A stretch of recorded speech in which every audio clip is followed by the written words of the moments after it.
ये दोनों पार्ट आज देखने वाले।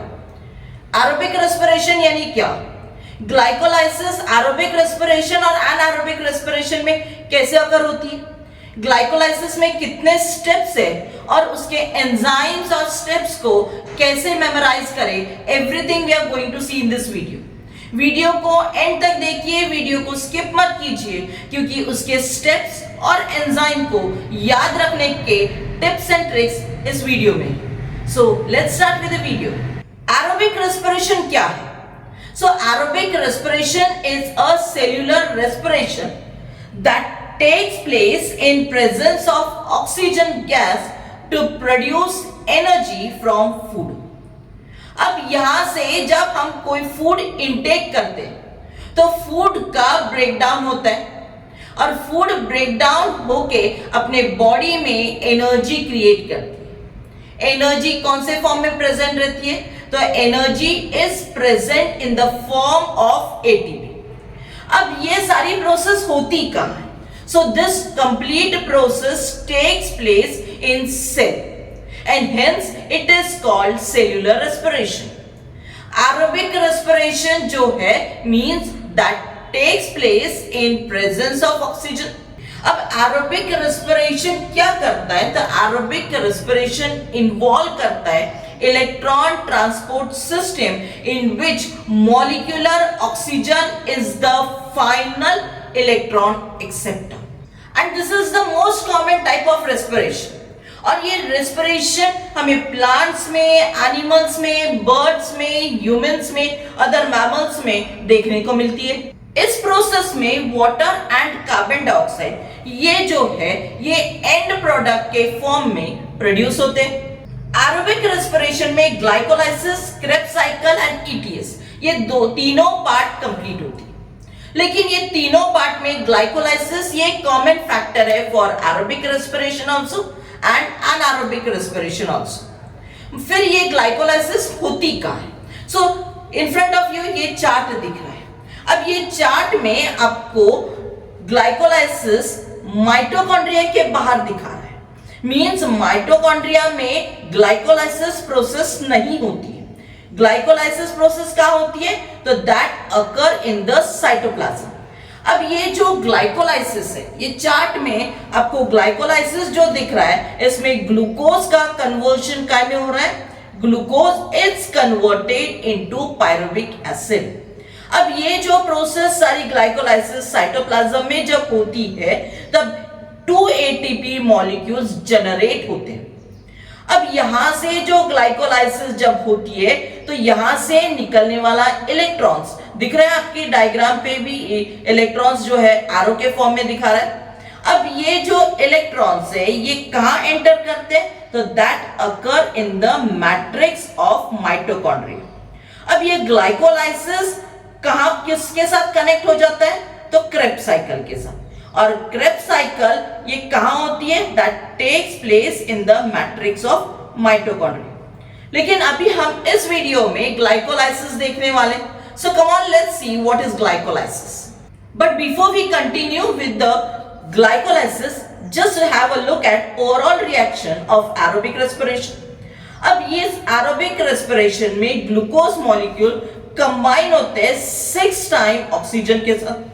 ग्लूकोज मॉलिक्यूल का मॉलिक्यूलर फॉर्मूला है C6H12O6। ये कंबाइन किसके साथ हो रहा है? 6 टाइम ऑक्सीजन के साथ। और क्या प्रोडक्ट कौन सा निकल रहा है?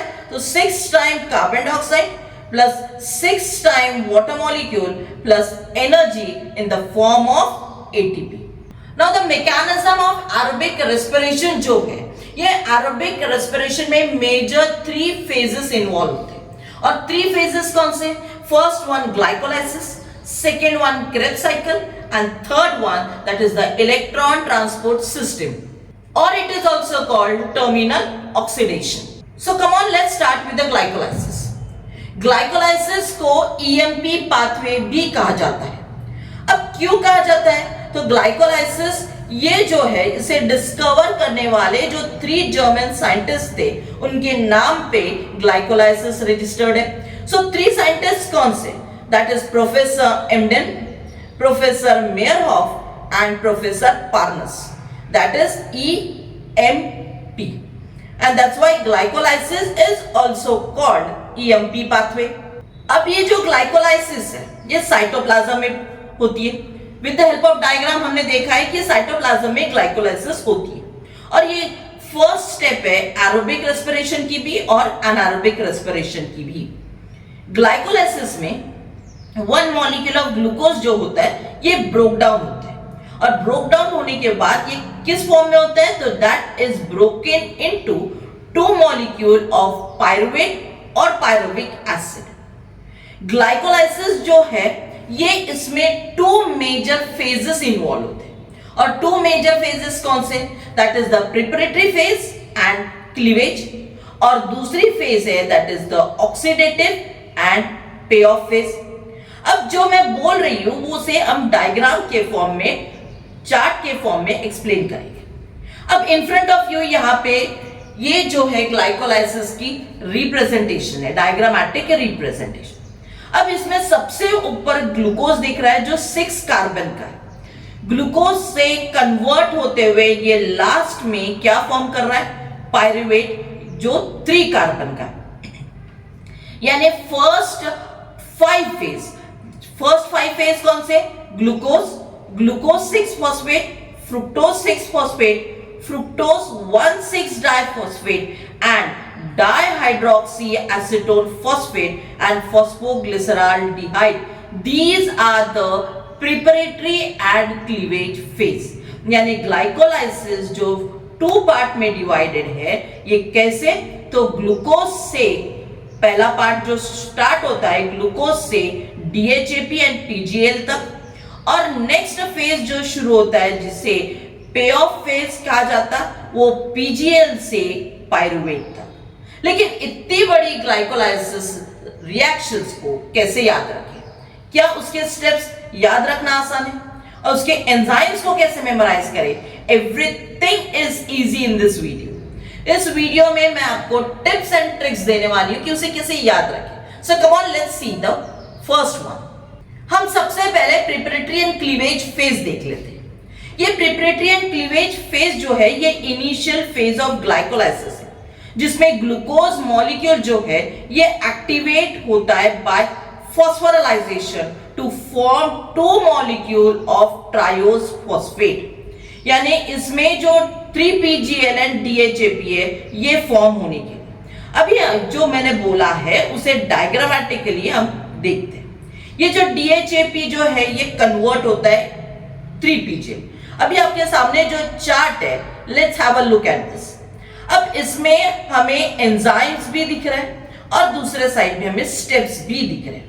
अब इसे कैसे याद रखें? इस एंजाइम और स्टेप्स को कैसे मेमोराइज करें? सो पहले हम एक बार रिएक्शन देख लेते हैं प्रिपरेटरी फेज की, कहां से कहां तक है. अब फर्स्ट स्टेप में ग्लूकोज है. ग्लूकोज 6 कार्बन का है. ग्लूकोज का कन्वर्शन क्या में हो रहा है? ग्लूकोज 6 फॉस्फेट में. ग्लूकोज 6 फॉस्फेट भी 6 कार्बन का है. ग्लूकोज 6 फॉस्फेट का कन्वर्शन फ्रुक्टोज 6 फॉस्फेट में हो रहा है, वो भी 6 कार्बन का है. Fructose 6 phosphate is also get converted into fructose 1,6 diphosphate which is of 6 carbon. और ये कंप्लीट जो यहां तक के फेज है फ्रुक्टोज 1,6 डाइफॉस्फेट से कन्वर्शन DHAP एंड PGL, इसका शॉर्ट फॉर्म है डाइहाइड्रोक्सी एसीटोन फॉस्फेट का, और फॉस्फोग्लिसराल्डिहाइड का शॉर्ट फॉर्म है PGAL. ये कंप्लीट जो रिएक्शन है इसे प्रिपरेटरी एंड क्लीवेज फेज कहते हैं. लेकिन ये स्टेप्स को और एंजाइम्स को कैसे याद रखें? So let's see now. अब सबसे पहली स्टेप हमें दिख रही है दैट इज द फॉस्फोराइलेशन 1. इसे फॉस्फोराइलेशन 1 क्यों कहा गया? इसे हम याद कैसे रखें? तो ये रिएक्शन ग्लूकोज से स्टार्ट होती है और ग्लूकोज से स्टार्ट होने के लिए किसी भी चीज को एक्टिवेट होना जरूरी होता है. अगर ग्लूकोज का ब्रेकडाउन होना जरूरी है तो ग्लूकोज को एक्टिवेट होना भी जरूरी है. अब ग्लूकोज जो है वो एक्टिवेट होता है. एक्टिवेट होने के लिए कौन हेल्प करता? तो उसे हेल्प करता है ATP. दिख रहा है आपके एरोस में. Now glucose is activated by ATP और ATP का मतलब है फॉस्फोराइलेशन और फॉस्फोराइलेशन ये जो है, इसीलिए इस पहली स्टेप का नाम है फॉस्फोराइलेशन। पहली बार हो रहा, इसीलिए फॉस्फोराइलेशन 1। अब ये जो ग्लूकोज है ये क्या हो रहा है, एक्टिवेट हो रहा है। ग्लूकोज एक्टिवेट किसके साथ हो रहा है, तो that is activated with ATP. अब एटीपी से एक्टिवेट अकेले हो नहीं सकता, उसके साथ एंजाइम्स और कोएंजाइम्स को काम करना पड़ता है। सो ग्लूकोज जो है ये एक्टिवेट होता है एटीपी के हेल्प से, but it occur in presence of enzyme hexokinase. अब इस एंजाइम को हम कैसे याद रखें, सो ग्लूकोज जो है ये 6 कार्बन का है, 6 है मतलब हेक्सो है। ये पहली बार तैयार हो रहा है, फॉर्म हो रहा है, फॉर्मेशन हो रहा है, यानी काइनेज। यानी ग्लूकोज से जो भी प्रोडक्ट फॉर्म हो रहा है जो 6 कार्बन का है, इसीलिए इसका एंजाइम कौन सा है, हेक्सोकाइनेज। अब ये जो हेक्सोकाइनेज और कोफैक्टर भी काम करता है साथ में। कोफैक्टर इसमें कौन से काम करते हैं, तो कोफैक्टर Mg2+। अब हमने कहा कि ग्लूकोज एक्टिवेट होता है और एटीपी का फुल फॉर्म क्या है, एडिनोसिन ट्राइफॉस्फेट। यानी इसमें क्या है, 3 फॉस्फेट ग्रुप है। अब इस रिएक्शन में जो फॉस्फेट ग्रुप जो है ये रिमूव होता है, यानी 3 फॉस्फेट में से एक फॉस्फेट ग्रुप रिमूव होता और रिमूव होके किसके पास जाता, ग्लूकोज के पास जाता। और ग्लूकोज के पास जाने की वजह से वो क्या बनता, ग्लूकोज 6 फॉस्फेट बनता है। ये जो एटीपी है इसमें का 1 फॉस्फेट ग्रुप रिमूव होने की वजह से ये ग्लूकोज 6 फॉस्फेट बन गया और एटीपी से एक फॉस्फेट चला गया, इसीलिए हमारे पास क्या बचा है, दैट इज एडीपी। अब आपके स्क्रीन के सामने ओवरऑल रिएक्शंस दिए जा रहे हैं। इसमें क्या दिखाया है, ग्लूकोज प्लस एटीपी। ग्लूकोज किसके साथ एक्टिवेट हो रहा है, एटीपी के। किसके प्रेजेंस में हो रहा है, हेक्सोकाइनेज के, और कोफैक्टर Mg2+। और क्या फॉर्म कर रहा है, glucose 6 phosphate and ADP. This is the first step. अब हम सेकेंड स्टेप की तरफ बढ़ते हैं, दैट इज आइसोमराइजेशन। इस स्टेप को हम कैसे याद रखें, तो आइसोमराइजेशन मतलब जैसे कि वैसा। अब ग्लूकोज 6 फॉस्फेट जो 6 कार्बन का है, जैसे कि वैसा नीचे उतर रहा है, तो ग्लूकोज स्लाइड बदल तो होगा, जब एक स्टेप नीचे आएगा तो स्लाइड चेंजेस होते रहेगा। सो ग्लूकोज 6 फॉस्फेट जो है, जो 6 कार्बन का है, ये कन्वर्ट करने हो रहा है फ्रुक्टोज 6 फॉस्फेट, जैसे कि वैसे उतर रहा है, इसीलिए इस स्टेप का नाम क्या है, आइसोमराइजेशन। लेकिन ये अकेला होता नहीं है, that also takes place in presence of enzyme phosphoglucoisomerase. अब इस एंजाइम को हम कैसे याद रखें, तो ग्लूकोज से निकल रहा है इसलिए ग्लूको, फॉस्फेट ग्रुप भी साथ में जा रहा है यानी फॉस्फो, और जैसे कि वैसे उतर रहा है यानी आइसोमरेज। एक बात याद रखना, जब भी कोई एंजाइम हम रिपीट करते हैं, हम जब भी कोई एंजाइम लिखते हैं, तो एंजाइम के एंड में ASE यही वर्ड लगता है। सो हर एक एंजाइम में आपको दिख रहा है ASE लगा हुआ है, एंजाइम के लास्ट इसमें ASE ही लगना जरूरी है। अब ग्लूकोज 6 फॉस्फेट जो 6 कार्बन का है, वो फ्रुक्टोज 6 फॉस्फेट में अगर वो कन्वर्ट होता है तो किसके प्रेजेंस में हो रहा है, फॉस्फोग्लूकोआइसोमरेज। आइसोमरेज कैसे याद रखेंगे, क्योंकि इसका आइसोमराइजेशन हो रहा है, ग्लूकोज भी निकल रहा है, ग्लूकोज के पास से निकल रहा है इसलिए ग्लूको, फॉस्फेट ग्रुप के पास से निकल रहा है इसलिए फॉस्फो। अब ये थर्ड स्टेप में हमें फॉस्फोराइलेशन 2 दिख रहा है। अब इसे कैसे याद रखें, सो ये जो फ्रुक्टोज 6 फॉस्फेट जो है ये फिर से एक्टिवेट होता, एक्टिवेट होने के लिए उसे एटीपी की हेल्प लगेगी। सो इसीलिए फ्रुक्टोज 6 फॉस्फेट भी एटीपी के हेल्प से एक्टिवेट होता, और फॉस्फोराइलेशन मतलब एटीपी। सो इसीलिए इस स्टेप का नाम है फॉस्फोराइलेशन 2। अब फ्रुक्टोज 6 फॉस्फेट इसमें का जो एटीपी है इसमें रिएक्शंस जो है that takes place in presence of enzyme that is phosphofructokinase. अब तैयार हो रहा इसीलिए काइनेज, यहाँ पे भी एटीपी के मदद से तैयार हो रहा था इसीलिए यहाँ पे काइनेज बोला ग्लूकोज के पास। अब फ्रुक्टोज भी तैयार हो रहा है इसीलिए इसे काइनेज बोला। लेकिन फ्रुक्टोज के पास से है इसलिए फ्रुक्टो, फॉस्फेट ग्रुप भी साथ में लेके जा रहा है इसलिए फॉस्फोफ्रुक्टोकाइनेज। यानी किसके प्रेजेंस में एक्टिवेट हो रहा है ये? That takes place in presence of enzyme phosphofructokinase. अब आपके स्क्रीन के सामने जो रिएक्शन आ रही है, just have a look at this.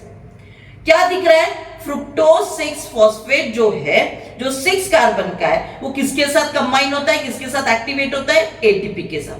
अब एटीपी के साथ एक्टिवेट होके हमें क्या प्रोडक्ट दे रहा है? फ्रुक्टोज 1,6 डाइफॉस्फेट जो 6 कार्बन का है वो फॉर्म हो रहा है। अब एटीपी में से अगर एक एटीपी फ्रुक्टोज 6 फॉस्फेट के पास जाएगा तो क्या फॉर्म होगा? Fructose 1,6 diphosphate. Already fructose 6 phosphate तो था ही, लेकिन अभी उसमें और एक एटीपी का एक फॉस्फेट ग्रुप आने की वजह से क्या हो गया? फ्रुक्टोज 1,6 डाइफॉस्फेट फॉर्म हो गया। अब ये जो फ्रुक्टोज 1,6 डाइफॉस्फेट फॉर्म होता है, इसमें का एक एटीपी जाने की वजह से हमारे पास क्या बच गया? एडीपी। सो एंड प्रोडक्ट में हमें क्या दिख रहा है? Fructose 1,6 diphosphate plus ADP. अब हम नेक्स्ट स्टेप के तरफ चलते हैं, that is the cleavage. Cleavage का मतलब है स्प्लिट होना, यानी एक मॉलिक्यूल्स जो है वो स्प्लिट हो जाते हैं। अब यहाँ पे दिख रहा है कि फ्रुक्टोज 1,6 डाइफॉस्फेट का स्प्लिट हो रहा है। फ्रुक्टोज 1,6 डाइफॉस्फेट ये स्प्लिट होके 2 मॉलिक्यूल जो ट्रायोस फॉस्फेट के वो फॉर्म हो रहा है। देखो यहाँ पे 6 कार्बन दिख रहा था, लेकिन यहाँ पे अभी क्या दिख रहा है? 3 कार्बन का दिख रहा है, यानी इसका ब्रेकडाउन होके स्प्लिट होके अलग अलग टुकड़े हो रहे हैं 2 जगह, और किस फॉर्म में हो रहे हैं? इनटू अ ट्रायोस फॉस्फेट में। और ये ट्रायोस फॉस्फेट कौन से फॉर्म हो रहे हैं? ट्रायोस फॉस्फेट हो रहा है डाइहाइड्रोक्सी एसीटोन फॉस्फेट, जिसे DHAP भी कहते हैं, और फॉस्फोग्लिसराल्डिहाइड जिसे PGAL भी कहते हैं। ये जो कंप्लीट रिएक्शन है, this complete reaction also takes place in presence of enzyme aldolase. यानी इसका जब क्लीवेज होता है तो इस क्लीव पोर्शन को कहा जाता है एल्डो। अब एज तो लगना जरूरी है। So this reaction takes place in presence of enzyme aldolase. Screen पे आपको रिएक्शन आ रही है, क्या दिख रहा है? फ्रुक्टोज 1,6 डाइफॉस्फेट जो 6 कार्बन का है, एल्डोलेज के प्रेजेंस में हमें ट्रायोस फॉस्फेट तैयार हो रहा है, that is 3PGAL and 3DHAP form हो रहा है। Now let's move to the next step, that is isomerization. अब इसे कैसे मेमोराइज करें? हमारे पास क्या हो गया? ग्लूकोज से जो 6 कार्बन का है उसका ब्रेकडाउन हो गया into triose phosphate that is DHAP and PGA। लेकिन इस स्टेप में आइसोमराइजेशन कैसे याद रखें? सो देखो, इसमें जो ट्रायोस फॉस्फेट है नेमली कौन से है? That is DHAP and PGA। ये जो है ये दोनों इंटर कन्वर्टेबल है। You can see this arrow in between, यानी ये दोनों एक दूसरे को इंटर कन्वर्टेबल है।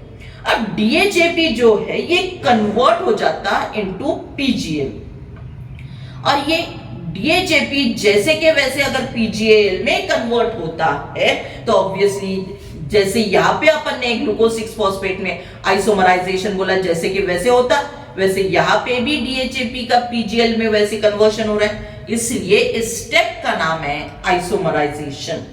अब ये जो कंप्लीट प्रोसेस है, ये कंप्लीट प्रोसेस किसके प्रेजेंस में काम करती है? तो that takes place in presence of triose phosphate isomerase. अब ये ट्रायोस फॉस्फेट आइसोमरेज कैसे याद रखें? तो ऑब्वियसली यहां से फॉस्फेट ग्रुप का डिवीजन हो रहा है, राइट? फ्रुक्टोज 1,6 डाइफॉस्फेट का डिवीजन हो गया, यानी फॉस्फेट ग्रुप का डिवीजन हो गया, इसलिए फॉस्फेट हो गया। 3 पार्ट में डिवीजन हो रहा है, इसलिए ट्रायोज हो गया। जैसे कि वैसे हो रहा है, इसीलिए इसके एंजाइम का नाम क्या हो गया? Triose phosphate isomerase. अब यहां तक की जो प्रोसेस है, यहां तक की जो रिएक्शन है, यानी आइसोमराइजेशन, ग्लूकोज से लेके आइसोमराइजेशन तक, इस फेज को प्रिपरेटरी एंड क्लीवेज फेज कहते हैं। अब हम इसके नीचे वाली फेज देख लेते हैं, जिसे पे ऑफ ऑक्सीडेटिव एंड पे ऑफ फेज कहते हैं। यहां से कौन सी फेज स्टार्ट हो रही है? सेकेंड फेज स्टार्ट हो रही है, that is the oxidative and पे ऑफ फेज। अब इसमें सबसे पहली जो स्टेप है, that is oxidation and phosphorylation, means oxidative phosphorylation. इस स्टेप को कैसे याद रखें? अब ये जो PgAl जो है, इसमें ऑक्सीडेशन होता है। ऑक्सीडेशन यानी क्या? तो लूज ऑफ H2 मॉलिक्यूल। अब यहां पे H2 मॉलिक्यूल लूज होने के बाद ये H2 मॉलिक्यूल कंबाइन होता है विद द कोएंजाइम। अब यहां पे कोएंजाइम कौन सा है? इसमें कोएंजाइम है NAD, यानी PgAl। इससे अगर 2 मॉलिक्यूल ऑफ हाइड्रोजन रिमूव होता है तो कोएंजाइम NAD के साथ कंबाइन होकर क्या फॉर्म कर रहा है? NADH2 फॉर्म कर रहा है। लेकिन यहां पे H2 मॉलिक्यूल कैसे लूज होता है? तो ये जो कंप्लीट प्रोसेस है, ये इनऑर्गेनिक फॉस्फेट के इसमें अंडरगो होता है। यहां पे दिख रहा है एरो पे आपको 2IP लिखा हुआ है। अब ये जो इनऑर्गेनिक फॉस्फेट जो है, ये फॉस्फोराइलेशन होता है, यानी फिर से एक्टिवेट होता है, और एक्टिवेट होके ये क्या फॉर्म करता है? 1,3-डाइफॉस्फोग्लाइसरिक एसिड, जिसे 1,3-डाई-PGA भी कहते हैं। ये कंप्लीट प्रोसेस जो है, इसमें क्या बोला अपन ने? ऑक्सीडेशन में हाइड्रोजन मॉलिक्यूल से ये रिमूव होके किसके पास गया? कोएंजाइम के पास। अब कोएंजाइम कौन सा है? NAD, और क्या फॉर्म किया? NADH2। अब यहाँ पे फॉस्फोराइलेशन भी जब हो रहा है, यानी ATP भी फॉर्म हो रहा है। अब ये कंप्लीट जो प्रोसेस है, ये किसके प्रेजेंस में काम करती है? फॉस्फोग्लाइसराल्डिहाइड डिहाइड्रोजनेज। PGL का फुल फॉर्म क्या है? फॉस्फोग्लिसराल्डिहाइड। अब यहाँ पे डिहाइड्रोजनेज लगा, सिर्फ एक वर्ड ये बदला। क्यों बदला? क्योंकि यहां से H2 मॉलिक्यूल लूज होता है, यानी डिहाइड्रोजन होता है। अब डिहाइड्रोजन होता है, इसीलिए इस एंजाइम को क्या कहा जाता है? फॉस्फोग्लिसराल्डिहाइड डिहाइड्रोजनेज। आपके स्क्रीन पे इसकी रिएक्शन दिख रही है। अब इस रिएक्शन में फॉस्फोरिक एसिड जो है, ये इनऑर्गेनिक फॉस्फेट के फॉर्म में काम करता है, यानी PgAl plus H3PO4, which is the inorganic phosphate, combined with NAD, और क्या फॉर्म करता है? तो 1,3-डाई-PGA प्लस NADH2, और किसके प्रेजेंस में कर रहा है? तो that occur in presence of enzyme phosphoglyceraldehyde dehydrogenase. Now come on, let's move to the another step, that is ATP generation 1। इस स्टेप को हम कैसे याद रखें? ATP फर्स्ट, इसमें हमने ATP को खर्च होते हुए देखा, ATP से ADP बनते हुए देखा। अब हमें ADP से ATP बनते हुए देखना है, मींस जनरेट करना है। अब ये जो 1,3-डाई-PGA जो है, ये कन्वर्ट होता है, और ये कन्वर्ट कैसे होता है? That is converted into 3PGA में कन्वर्ट होता है। अब ये 3PGA में कैसे कन्वर्ट होता है? अब देखो, यहाँ पे इसके पास 1 भी है, 3 मॉलिक्यूल्स ऑफ डाई-PGA है। अब इसमें का एक फॉस्फेट ग्रुप निकल जाता, किसके पास का? 1,3-डाई-PGA का एक फॉस्फेट ग्रुप निकल जाता, और निकलने के बाद ये किसके साथ कंबाइन होता? ये कंबाइन होता है ADP के साथ, और ADP के साथ 1 फॉस्फेट ग्रुप कंबाइन होने के बाद ये क्या फॉर्म करता है? ATP फॉर्म करता है। और जब फॉर्म करता है, इसीलिए इस स्टेप का नाम क्या है? ATP generation 1। अब ये जो 1,3-डाई-PGA जो है, ये ATP को जनरेट करके क्या फॉर्म कर रहा है? 3PGA। क्यों 3PGA रह गया?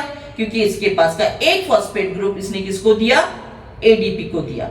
और एडीपी को देने की वजह से अब उसके पास कितने फॉस्फेट ग्रुप रह गए, ओनली कितने मॉलिक्यूल्स रह गए, ओनली 3 पीजीए रह गया जो 3 कार्बन का।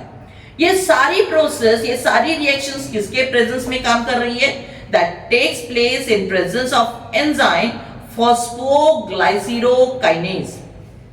फिर से काइनेज आ गया क्योंकि जनरेशन आ गया, तैयार होना आ गया। तैयार होना मतलब काइनेज होना, किसके पास से हो रहा है, तो फॉस्फो के पास हो रहा है, उसका फॉस्फेट ग्रुप जा रहा है, glycero means that is the glyceric acid, इसीलिए फॉस्फोग्लाइसिरोकाइनेज से अब इस 3 पीजीए का फिर से शिफ्टिंग होता है, यानी इस 3 पीजीए को क्या हो रहा है, that is get shifted means that is isomerization. फिर से आइसोमराइजेशन हो रहा है, लेकिन इस आइसोमराइजेशन में हल्का सा चेंजेस हो रहे हैं। और ये जो चेंज है ये कैसे हो रहा है, सो एंजाइम जो है इसमें बदल हो रहा है, इसलिए म्यूटेज आ गया, चेंज हो रहा है। और इसमें एंजाइम कौन सा है, फॉस्फोग्लाइसिरोम्यूटेज। अब ये 3 पीजीए जो है ये हल्का सा अगर चेंज होता है, जैसे कि वैसे नीचे उतरते वक्त चेंज हो रहा है, and that's why it is said to be as isomerization also और शिफ्टिंग ऑफ फॉस्फेट। अब ये शिफ्ट होके क्या फॉर्म कर रहा है, तो शिफ्ट होके ये 2 पीजीए फॉर्म कर रहा है। और ये किसके प्रेजेंस में काम करता है, तो that takes place in presence of enzyme phosphoglyceromutase. और ये क्या फॉर्म हो गया, 3 पीजीए कितने कार्बन का है, दैट इज ऑफ 3 कार्बन। अब ये जो पीजीए जो है 2 पीजीए, ये इसका डिहाइड्रेशन होता है। डिहाइड्रेशन मतलब क्या, इस पीजीए में से वाटर मॉलिक्यूल लूज होता है, इसलिए इस स्टेप का नाम है डिहाइड्रेशन। अब ये जो कंप्लीट प्रोसेस है, ये 2 पीजीए में से अगर ये वाटर मॉलिक्यूल निकल जाए तो क्या फॉर्म होगा, इसमें फॉर्म होगा फॉस्फोइनॉल पायरुविक एसिड, जिसे PEPA भी कहते हैं, विच इज ऑफ 3 कार्बन।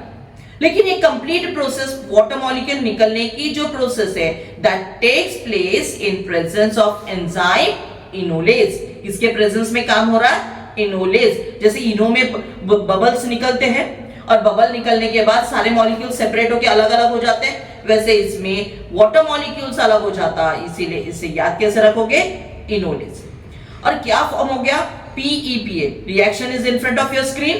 क्या दिख रहा है हमें, 2 पीजीए जो है ये जो 3 कार्बन का, ये क्या फॉर्म कर रहा है, PEPA फॉर्म कर रहा है। और वाटर मॉलिक्यूल निकलने की वजह से किसका आउटपुट प्रोडक्ट हमें क्या मिल रहा है, प्लस H2O। और ये कंप्लीट प्रोसेस किसके प्रेजेंस में हो रही है, that takes place in presence of enzyme enolase. अब हम लास्ट स्टेप के पास आ रहे हैं, that is the ATP generation 2। It means, इसका मतलब यही हुआ कि फिर से ATP जनरेट हो गया। अब ATP जनरेट हो गया, इसके लिए एंजाइम भी हमको याद आ गया, दैट इज द काइनेज। अब ये जो PEPA जो है ये क्या कर रहा है, फिर से एक फॉस्फेट ग्रुप वापस दे रहा है। और एक फॉस्फेट ग्रुप किसको वापस दे रहा है, ADP को दे रहा है। और ADP को वापस देने की वजह से उसके पास क्या बचा, ATP। और इस प्रोसेस में उसका आउटपुट प्रोडक्ट क्या निकला, that is the pyruvate which is of 3 carbon. अब ये कंप्लीट प्रोसेस किसके प्रेजेंस में हो रही है, पायरुवेट से हो रही है, that's why it is enzyme है पायरुवेट काइनेज। यानी फॉस्फोइनॉल पायरुविक एसिड की जो रिएक्शन है is in front of your screen. क्या दिख रहा है, PEPA plus ADP plus water molecule जो गया था वो फिर से वापस ले लिया उसने, और वाटर मॉलिक्यूल लेने की वजह से उसका जो आउटपुट प्रोडक्ट है वो क्या आया, पायरुवेट प्लस ATP जनरेट हो रहा है, यानी plus ATP। That complete reaction takes place in presence of enzyme pyruvate kinase. Now come on, let's see the summary of overall reaction. अब हमने जो कंप्लीट रिएक्शन देखा है ग्लाइकोलाइसिस का, इसमें 1 मॉलिक्यूल ऑफ ग्लूकोज का कन्वर्जन होके ब्रेकडाउन होके 2 molecule of pyruvic acid form होता है। लेकिन ऑक्सीडेशन एंड पे ऑफ फेज में ये जो रिएक्शन है 2 बार होती है, क्योंकि DHAP से भी रिएक्शन कंटिन्यू होती है, PGL से। DHAP इंटरकन्वर्टेबल होने की वजह से वहां से PGL से हो रहा है, लेकिन this complete reaction occur twice. कौन से फेज में, नीचे वाले फेज में, that is the oxidative and पे ऑफ फेज। अब जब यहाँ पे एटीपी भी जनरेट हो रहा है नीचे वाले ऑक्सीडेटिव एंड पे ऑफ फेज में, इसमें 2 मॉलिक्यूल ऑफ एटीपी जनरेट हो रहे हैं। 2 मॉलिक्यूल्स ऑफ एटीपी जनरेट हो रहे हैं कहां पे? That is at ATP generation 1 and ATP generation 2। ATP generation 1 और 2 के पास अगर एटीपी जनरेट हो रहे हैं यानी 2 मॉलिक्यूल, लेकिन ये कंप्लीट प्रोसेस कितनी बार होती है? ट्वाइस। और इसीलिए कंप्लीट ग्लाइकोलाइसिस में कितनी एटीपी जनरेट होते हैं? कंप्लीट 4 एटीपी जनरेट होते हैं। उसके अलावा इस रिएक्शन में हमें ऑक्सीडेशन एंड फॉस्फोराइलेशन होते वक्त भी दिखने को मिला, जिसमें NAD से NADH2 फॉर्म हुआ। अब ये NAD से NADH2 अगर फॉर्म हो रहा है तो एक बार हुआ, यानी अगर PgAl में एक बार हुआ तो इंटरकन्वर्टेबल ट्वाइस मॉलिक्यूल्स में कितनी बार होगा? 2 times 2 molecules of NADH2 form. अब overall reaction of glycolysis is in front of your screen. So let's have a look. Glucose जो 6 कार्बन का है, उसके साथ 2 NAD plus 2 ADP plus 2 inorganic phosphate combine होता है और क्या फॉर्म करता है? 2 पायरुवेट, 2 मॉलिक्यूल ऑफ पायरुवेट जो 3 कार्बन का है plus 2 NADH2 plus 2 ATP form करते हैं। Here we completed the complete reaction of glycolysis. In the next video, we are continuing with the Krebs cycle. So come on students, keep smiling and focus on your work. If you have any doubt, you can ask me in the comment section. Video को maximum like कीजिए, share कीजिए, subscribe कीजिए।